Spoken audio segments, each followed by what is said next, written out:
Good morning, gentlemen. I'm going to talk to you today about the latest happenings which are happening in India. This is short videos, but I'm afraid I'll have to stick to my timing.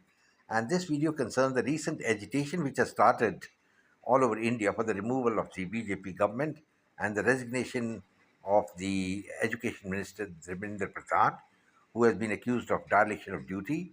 And the reason is that there's been a leak of newspapers for a national examination. Now, this shows one thing that the education system in India is rotten. A lot of people, from the BJP are saying that the opposition is instigating the students, foreign agents are going. All this is nonsense. Maybe to a degree it is correct.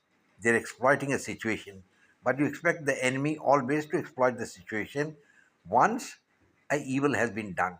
Now the fact remains that there has been a great blunder committed by the government by not taking action once the news came out that the examination paper has been leaked. Dharmendra Pradhan should have resigned straight away, but I find he's still strutting around the stage, and I wonder why the Prime Minister has not agreed to send him home.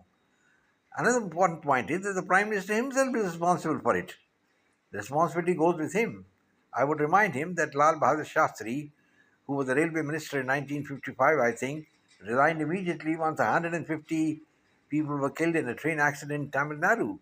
That is owning up to your culpability and setting a precedent of good governance. And I think Pradhan doesn't believe in these things. And now the question is, what is the problem with the Indian education system? I will say it's a extremely rotten incident. Rotten as far as things are concerned. It's eaten by moths from inside. No wonder thousands of Indian students are going and studying abroad, Kazakhstan and all sorts of places. Even they go and studying in Bangladesh because they want to get out of the clutches of the Indian education system, which is totally, at the moment as things stand, defunct and moth eaten. And who's responsible for it but the government? To say that it's continuing from the time of Nehru and Nehru is responsible?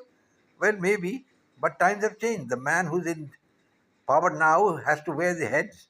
That means the Damocles sword is hanging on his head and he has to take action. To say that was during the time of Nehru and continued is got irrelevant. I've got no talk, no meaning. So, gentlemen, I am very saddened when I say this that there's an agitation all over the country. Papers have been leaked, but the system itself is not correct. First of all, the selection is on the basis of caste, which should have been done away with. In an education institution, where is the question of having caste? I can understand some amount of reservation as far as jobs are concerned, but when jobs are not available, no reservation is required.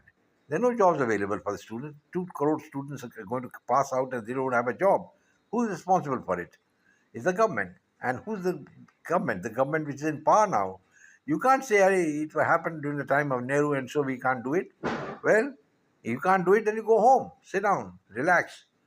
And a lot of education policies which have been implemented are totally anti-national, if not we. And the aim should have been to unite the country somehow, but this is not happening. And we have the education system now, which is as far as the international level is concerned, got no standing at all. None of the Indian top universities feature in the top rung of the universities in the world. So that's a sad occurrence. Anyway, I hope, gentlemen, that some action is taken, though nothing has happened by now. I will say goodbye and God bless. I hope you like my channel, share it with your friends, and come back more again. But the government cannot hide behind platitudes of making some words here and there and say we have no responsibility. They are responsible and they must act. I hope they do.